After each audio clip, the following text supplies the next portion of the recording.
Anakin Skywalker did not become Darth Vader in a single moment.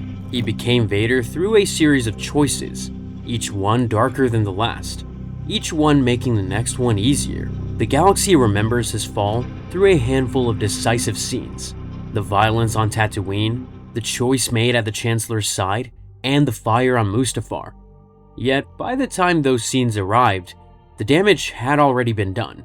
Most retellings treat the Clone Wars as background noise, a period of fighting that somehow transformed a promising young Jedi into a monster. That framing misses the truth. His turn was shaped by far more dark side events than most people remember, scattered across battlefields and betrayals and quiet failures of self-control. Some were witnessed by friends who said nothing. Others were encouraged by someone who had plans of his own. This documentary tracks every one of those events across both canon and Legends continuity, and more importantly, who was watching when they happened. The first clear glimpse of the methods Anakin would one day embrace came during a crisis aboard a medical frigate, far from any battlefield where such violence might be expected. After the Second Battle of Geonosis, Separatist leader Poggle the Lesser had been captured and held as a prisoner of the Republic. He was no longer a threat. He was a captive awaiting transport, entitled to the protections that the Jedi Code extended to all prisoners, regardless of their crimes. But when Geonosian brainworms infected the ship carrying Ahsoka Tano and Barriss Offee, the rules changed in Anakin's mind. The parasites were spreading through the vessel, turning clone troopers into mindless puppets that attacked their own brothers. His Padawan was strapped aboard with no way to stop the infection from claiming everyone on the ship. Anakin needed information about how to stop the brainworms before they killed Ahsoka and everyone else. Poggle knew the answer, but he refused to talk. What Anakin did next crossed a line no Jedi was supposed to cross, and it worked so well that he would never forget the lesson. With no other options and time running out, Anakin visited his cell alone, without witnesses, without anyone to remind him of the boundaries he was about to cross. He began with a Jedi mind trick that failed against Poggle's alien mind, the technique simply bouncing off of a consciousness too different from humans for such manipulation to work. When that approach failed, Anakin moved to physical strikes, hitting the Geonosian when words proved useless.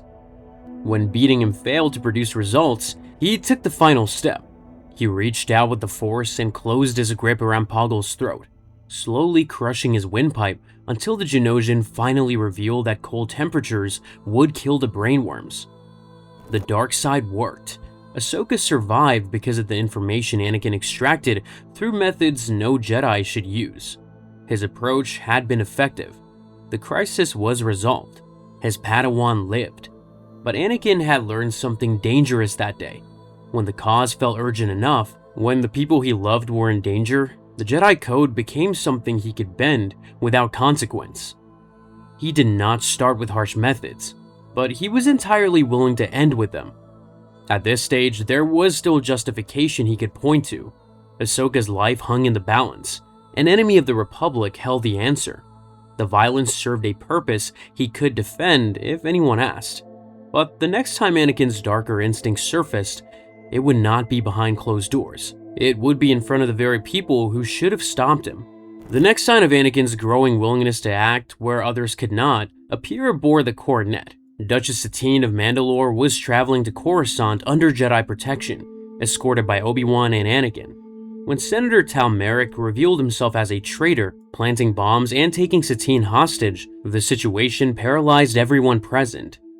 Satine, a lifelong pacifist, could not kill Merrick even to save herself. Obi-Wan, who had deep feelings for Satine, could not strike down a man in front of the woman he loved. Merrick taunted them both, daring either of them to brand themselves a cold-blooded killer. Two of the most principled people in the galaxy stood frozen. Anakin had no such problem. While they struggled with their principles, he ignited his lightsaber and stabbed Merrick through the back without warning. The score turned ominous during this beat.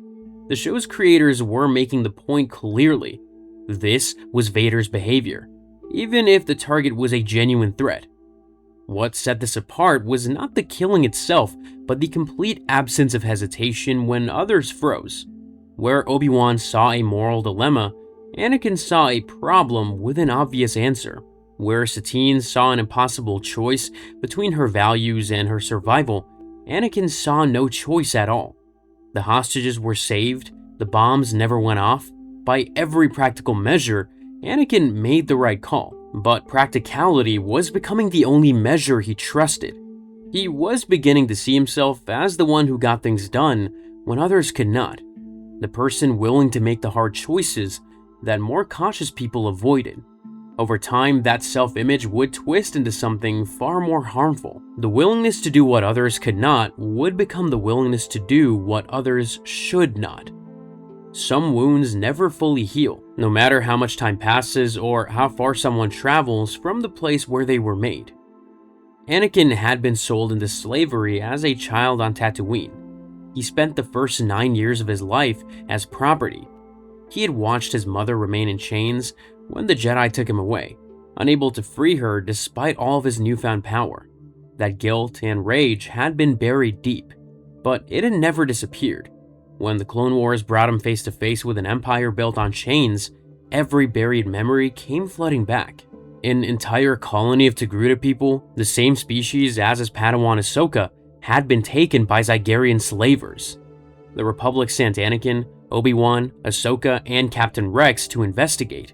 The mission required him to confront people who did to others exactly what had been done to him and his mother. What the mission demanded next would have broken most people. For Anakin, it reopened wounds that had never closed. When he confronted the Zygerian leader Darth Vader, the full weight of his personal history emerged. His rage threatened to surface as he growled his demands for information. He held his ignited lightsaber close enough that Dinar could feel its heat, making clear without words that he would finish the stroke if answers did not come fast enough. Ahsoka witnessed this. Her eyes went wide with something that looked very much like fear. She had fought beside Anakin in countless battles, but she had never seen this side of her master. This was something colder than anything she recognized. But she said nothing. She did not challenge him or report what she had seen to the Jedi Council. The event passed without consequence or comment, filed away as something to forget rather than address. The mission forced Anakin into an even worse position when he went undercover to infiltrate Zygerian society. The former slave had to pretend to be everything he despised, smiling and charming his way through a culture built on trading people as a property. He attended their auctions, he complimented their methods, he played the role of a man who saw nothing wrong with owning other human beings. The arc featured a particularly disturbing scene. A slave girl attempted to take the life of Queen Mirage Tintel, and facing a brutal punishment called reprocessing, threw herself from a balcony rather than endure further torture. Anakin witnessed this. The show did not look away from the genuine horror of slavery, and neither could he. Every moment he spent pretending to approve of it fed the fury building inside him. Playing the role of a willing slaver took a toll on Anakin that he never spoke of afterward, but one that shaped everything that followed. When his cover was blown and he woke in Queen Mirage Tintel's chambers as her prize, his response was immediate and automatic. He force-choked her without pause. The Queen survived only because she held his friends' lives hostage. Against slavers, Anakin's aggression felt righteous. These were people who deserved whatever he delivered. But his targets would not always be so easy to condemn, and the instinct he was building would not learn to tell the difference. Anakin still had one anchor to the light outside his personal relationships: the Jedi Order itself. Its teachings, its structure, its claim to moral authority had shaped his entire adult life. He might struggle with individual rules, might chafe against specific restrictions, but he still believed the Order deserved his loyalty. That anchor was about to be shattered, not by the Separatists or the Sith, but by the Jedi themselves. The Council had learned of a plot to kidnap Chancellor Palpatine. To stop it, they needed Obi-Wan inside the bounty hunter team planning the abduction. Their plan was elegant in its cruelty. Obi-Wan would fake his death and go undercover. But it only worked if Anakin's grief was genuine. His pain would be useful, so they chose to cause it on purpose. They staged Obi-Wan's death right in front of him, using a concealed vest and a vital suppressor to sell the illusion. They let him believe the most important person in his life after Padme was gone forever. They let him cradle the body. They let him attend the funeral and stand in silence while others spoke of his master's legacy. They let him grieve for days. They let him swear vengeance against the bounty hunter who had supposedly killed the man who raised him since childhood. His self-control held under the worst grief he had ever known. But what came next would shatter something between him and the Order that no apology could fix. During the arc that followed, Anakin encountered the disguised Obi-Wan multiple times without recognizing him. In one confrontation, he told the man he believed was the killer that if it were his choice alone, he would end him where he stood. The only thing stopping him was the knowledge that Obi-Wan would have wanted mercy. So he would honor his master's memory by showing restraint rather than killing the man outright. At this point, he could still hold himself back when tested. He acknowledged the murderous urge and chose to refuse it. He deferred to what Obi-Wan would have wanted. The anchor held even under tremendous strain. When he discovered the truth, that Obi-Wan was alive, that his grief had been staged by the Council as a tactical tool, his response was not relief. It was fury. The Council had treated his pain as a resource. They had watched him suffer and chosen to let it continue because it served their plans. His response in the aftermath cut to the heart of everything. He no longer knew how many other lies the Council had told him. If they would deceive him about this, the most devastating lie imaginable, then nothing they said could be trusted again. Every piece of guidance they had ever offered was now suspect. The Order that was supposed to guide him had revealed itself as just another institution willing to use him when convenient. The Hardeen deception cracked Anakin's faith. The trial of Ahsoka Tano shattered it entirely. When a terrorist bombing at the Jedi Temple killed several people, evidence pointed toward Ahsoka. The real culprit, her fellow Padawan Barriss Offee, had built an elaborate frame. Ahsoka had served the Order faithfully for years, had risked her life for the Republic across dozens of campaigns. That record should have earned her the benefit of the doubt. The Council's next decision would not just betray Ahsoka, it would shatter the last thread holding Anakin to the Jedi Order. Instead, the Council chose to protect its reputation. They expelled Ahsoka and stripped her of her rank. They took away her lightsabers, the weapons she had carried since childhood. They handed her over to Admiral Tarkin and the Republic military for a trial that seemed built to convict rather than discover the truth. The Jedi had taken Ahsoka from her homeworld as a small child. They'd given her a place to belong, taught her their values, and raised her within their traditions. She had known nothing else. Then they abandoned her the moment it became politically convenient, casting her out to face execution for crimes she did not commit. Only Anakin refused to give up.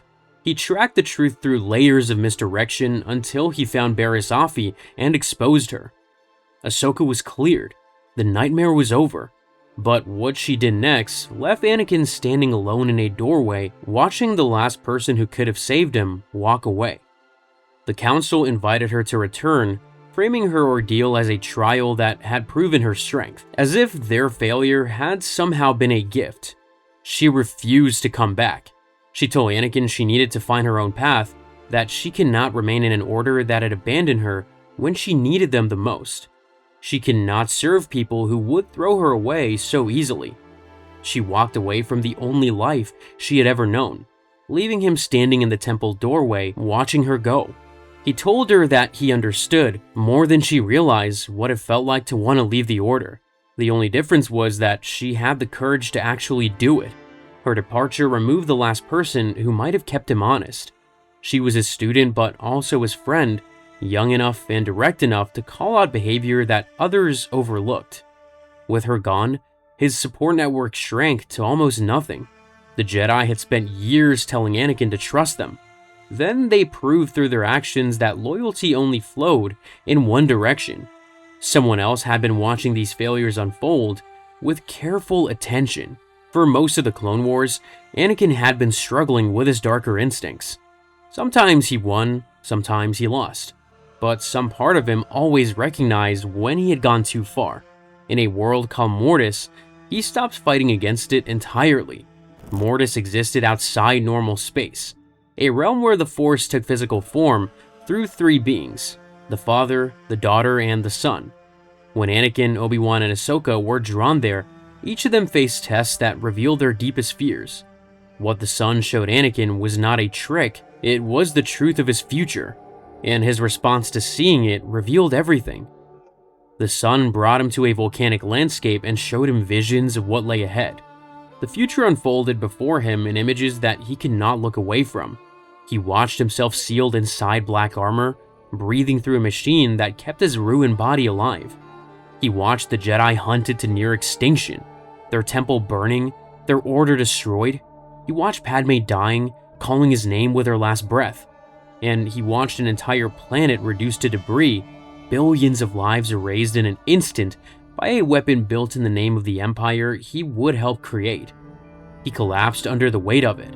He confessed aloud, his voice breaking, that he would do such terrible things. Rather than reject this future and recommit to the light, he tried to bargain his way out through the very force that would cause his fall. If he joined the Son now, they could destroy the Emperor he had seen in his visions. They could unmake the future before it arrived. The Son's offer was direct. Join him, and together they would end war, corruption, and suffering across the galaxy. For the first time, Anakin chose the dark side willingly, believing he could use it to prevent the very horrors that it would create. He accepted it. For one terrible stretch on Mortis, he embraced everything the Jedi had warned him against, not out of grief or rage, but from a cold decision to prevent harm by becoming the very power that would cause it.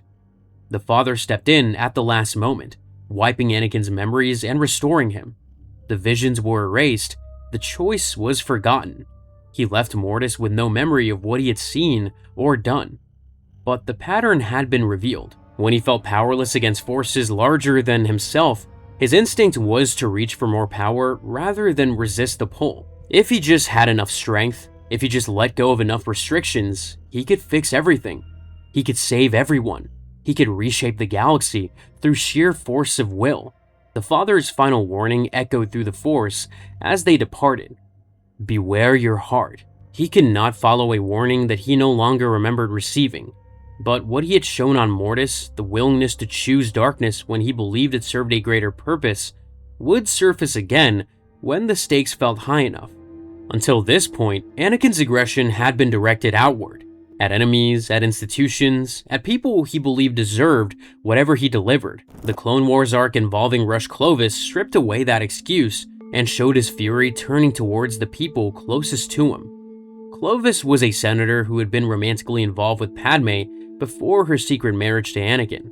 When a financial crisis with the banking clan required investigation, Padme was drawn into the situation alongside Clovis, who was central to uncovering the corruption. The mission required Padme to work closely with a man who still loved her. Anakin's reaction revealed just how far his possessiveness had gone. He arrived at her apartment to find Clovis attempting to kiss her. Padme had not invited this and was already pulling away. She had done nothing wrong, but none of those details reached Anakin through the haze of jealousy. He saw another man touching his wife. That was enough. He force-choked Clovis and lifted him off the ground. The man in his grip was unarmed, not an enemy or a threat to anyone's safety, just someone who had made an unwanted advance that Padme was already handling herself. When Clovis challenged Anakin to fight without his Jedi abilities, he agreed. What followed was not a duel, it was a beating that Padme had to beg him to stop. He released the choke, put away his lightsaber, and beat Clovis with his bare hands. His mechanical right hand, the prosthetic replacement for the arm Dooku had severed years earlier, delivered blow after blow while Padme screamed at him to stop. Her pleas grew more desperate as the assault continued, but he kept going even after Clovis could no longer defend himself. The man was bleeding and broken on the floor, and still, Anakin did not stop. When he finally paused, he looked at his own hands as if waking up from a trance. The rage that had consumed him drained away, leaving only the aftermath. Padme did not comfort him this time. She told him directly that his aggression and his complete lack of trust meant something had broken between them. She told him she no longer felt safe. For the first time, someone who loved Anakin named his behavior for what it was. And yet, she stayed. For the first time, someone who loved him named his behavior for what it was. Not a bad day, not a reaction to stress, but something genuinely harmful. She needed distance from what he had become. Yet, despite telling him she felt unsafe, Padme did not leave the relationship permanently. She did not involve the Jedi Council or seek help from people equipped to address what was clearly a worsening pattern. She asked for space, and eventually she allowed him back into her life. Clovis had not been a threat to Padme's safety. He had been a threat to Anakin's sense of ownership over her. That possessive fury would eventually turn on Padme herself, on Mustafar, when she came to him one last time. What made this pattern so devastating was that it had roots stretching back years before Clovis, years before the Clone Wars, all the way to the desert where Anakin's story truly began. To understand what made him capable of everything that followed, we need to go back to the event that first broke him open. Every pattern has a breaking point. For Anakin, that point came in the desert where he was born. He had been experiencing disturbing visions of his mother suffering during his assignment to protect Padme on Naboo. Night after night, he saw Shmi in agony, calling out for him. He had been taken from Tatooine at 9 years old, forced to leave her behind in slavery. For 10 years, that guilt had festered. He had become one of the most powerful Jedi in the Order, yet he had never gone back to free her. When he finally returned to Tatooine to find his mother, what he discovered would break something inside him that can never be repaired. He found that Shmi had been freed by a moisture farmer named Cliegg Lars, who had married her. For a brief time, she had known peace and happiness. She had a home, a husband who loved her, and a stepson who cared for her. The suffering that had defined her life seemed to be finally over, but Tusken raiders had raided the homestead and taken her nearly a month earlier. Cliegg told him that 30 men had ridden out to save her, only 4 returned. His own leg had been lost in the attempt. Anakin tracked her to the Tusken camp alone, following her presence through the Force. He found her in a tent at the center of the settlement, bound and barely alive. Her face was swollen from repeated beatings. Her back bore open wounds. She had grown thin from starvation. Shmi Skywalker died in her son's arms. What he did in the minutes that followed would echo through every dark choice he would ever make. She passed away moments after recognizing him, after one final whispered exchange. She held on just long enough to see him one more time. He touched the dark side and tore through the entire village. His lightsaber carved through anyone who stood before him. Warriors, women, and children. None were spared. Across the galaxy, Master Yoda sensed the disturbance rippling through the Force. In that terrible stretch, the dark side offered everything he had ever wanted. Power he had lacked his entire childhood as a slave. The sense of control that had been ripped away when everything he loved was taken from him. For those few minutes in the Tusken camp, he was not helpless. He was not the boy who could not save his mother. He was the hand of vengeance itself, and the Force had never felt stronger in his grip. When he confessed what he had done, the response he received would teach him the most dangerous lesson of his life. He returned his mother's body to the Lars homestead and later confessed to Padme. His voice broke as he admitted the full scope of the massacre. He had ended them all. Not just the men, but the women and the children too. When Padme told him gently that he was not all-powerful, his response planted the seed that would eventually consume him. He told her he should be, that someday he would be, that he would learn to stop people from dying. If he just became powerful enough, he would never have to feel this helpless again. Padme held him while he wept. She offered comfort instead of alarm and did not seek help from the Jedi Council. Within days, despite everything she had just heard, she married him in a secret ceremony on Naboo. Her compassion was genuine, born from love for someone she had watched suffer a tremendous loss. But he walked away having learned something that would stay with him.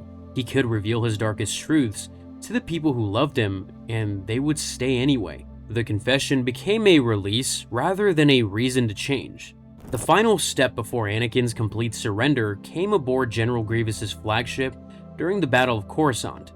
Anakin and Obi-Wan fought their way through the ship to rescue the captured Chancellor Palpatine, eventually confronting Count Dooku in the observation deck where the Chancellor was being held. The duel was fierce but brief. Obi-Wan was knocked unconscious by a force push and left crumpled against a wall. Anakin fought on alone, his skills having grown tremendously since their last encounter years earlier on Geonosis. This time, he won decisively. He severed both of Dooku's hands, sending the Sith Lord's lightsaber clattering away. Dooku knelt disarmed and completely helpless, and Anakin held both his own blade and Dooku's crossed at the Count's throat like a scissor. The Jedi Code was clear about what should happen next, but the voice whispering behind Anakin had spent 20 years preparing him for this very choice. Dooku was a prisoner now, disarmed and on his knees. Palpatine whispered from behind, "End him now." The exchange between temptation and action was devastatingly brief. Anakin said he should not. Palpatine told him to do it. He struck Dooku down. He felt discomfort only afterward, telling Palpatine that he had killed an unarmed prisoner and that it went against everything the Jedi stood for. But Palpatine's approval was immediate and practiced, shaped by 2 decades of learning exactly which words would quiet Anakin's doubt. It was only natural to want payback against the man who had taken his arm. Dooku had been too dangerous to keep alive. He had done well. The reassurance washed over Anakin like water over stone, smoothing away the edges of his doubt before it could take hold. The sense of right and wrong that once stopped him before he crossed a line now only showed up afterward, and even that was fading. That pattern, the slow death of his ability to stop himself before acting, had not happened by accident. Someone had been cultivating it for 20 years, and the final weapon in that long campaign was already in place. Padme was pregnant, and Anakin had begun dreaming of her death in childbirth, the same kind of visions that had once warned him about his mother. When Palpatine told him the story of Darth Plagueis, a Sith Lord who had supposedly learned to keep the people he loved from dying, the trap was complete. The dark side was no longer just a source of power or a shortcut past his conscience. It was the only thing that could save his wife. But before we examine the architect behind it all, there is one final act that proved the destruction was complete. Every darkside act before this one still carried some trace of the man that Anakin had once been. There was always a reason he could point to. A loved one is in danger, an enemy who deserved it, a betrayal that justified his rage. On Mustafar, that last trace disappeared, because the person he turned his violence against was the one person everything was supposed to be for. After pledging himself to Darth Sidious, storming the Jedi Temple, and cutting down the people he had once called brothers and sisters, Anakin traveled to the volcanic world of Mustafar to wipe out the remaining Separatist leadership. He carried out the task without hesitation. By the time Padme's ship appeared through the smoke and ash, his hands were already stained. She had come to save him. She had heard what he had done, and she still believed there was enough of the man she loved inside him to reach. Padme did not come to Mustafar to confront a monster. She came because she still believed the man she married was there somewhere. She begged him to come away with her, to leave everything behind. The war, the Sith, the empire he was helping to build. She told him she loved him. She just wanted him back. For a moment, he seemed to listen. He told her about the galaxy he would build for them. He spoke of overthrowing Palpatine, of ruling together, of creating a world where no one would ever threaten the people they loved again. What he described was not a future built for her. It was a prison built around his own fear of loss, and he could no longer tell the difference. Padme pulled back. She told him he was going down a path she could not follow. She told him he was breaking her heart. Then Obi-Wan stepped into view from behind her ship. He had hidden aboard without her knowledge, following her because he knew what Anakin had become. Anakin's eyes shifted from grief to fury in an instant. He looked at his wife, the woman carrying his children, the person he had torn the galaxy apart to protect, and he decided she had betrayed him. Nothing she said mattered anymore. In that moment, every choice he had made, every line he had crossed, every justification he had built about protecting the people he loved, collapsed into a single act that proved it had all been a lie. He raised his hand and closed the force around her throat. Padme gasped.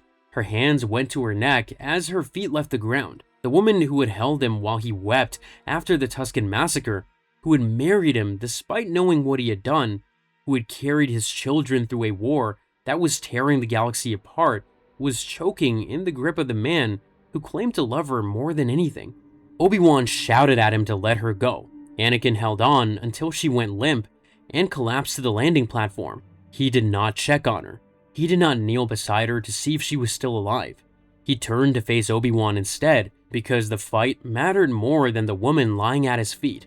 On Tatooine, he was killed out of grief. With Dooku, he was killed on command. On Mustafar, he nearly killed the one person all of it was supposed to save. And he did not even look back. Every dark side act that came before had an excuse attached to it. Poggle and Trench were enemies. The Tuskens had taken his mother. Clovis had touched his wife. Dooku had been too dangerous to let live. But Padme had done nothing except love him and beg him to come home. She was not a threat. She was not an enemy. She was carrying his children. He choked her anyway. The boy from Tatooine who had dreamed of freeing every slave in the galaxy, who had torn himself apart trying to save the people he loved, had just wrapped the force around his pregnant wife's throat because she asked him to stop. Every promise he had ever made about protecting her, every nightmare that had driven him to Palpatine's side, every sacrifice he had justified in her name, meant nothing on that landing platform. This was not a fall. This was the destination, and someone had been building the road to it for 20 years. None of this excuses him. He made choices, and those choices created victims whose pain was real and undeserved. The Tusken Raiders he struck down included children. Dooku was a helpless prisoner. Padme had done nothing except to love him. Every act of harm belonged to him, and no amount of manipulation changes what his hands did. His decisions caused suffering beyond measure. But understanding who designed his fall reveals a tragedy far larger than one man's weakness. But Palpatine had been shaping him since the Theed throne room, widening every crack, removing every anchor, rewarding every dark instinct while silencing every voice that might have called him back. The tragedy of Anakin Skywalker is not that he fell. The tragedy is that someone built the road he fell down, and by the time he realized where it led, the boy from Tatooine who dreamed of freeing every person in chains had already become the enforcer of an empire built on slavery and fear.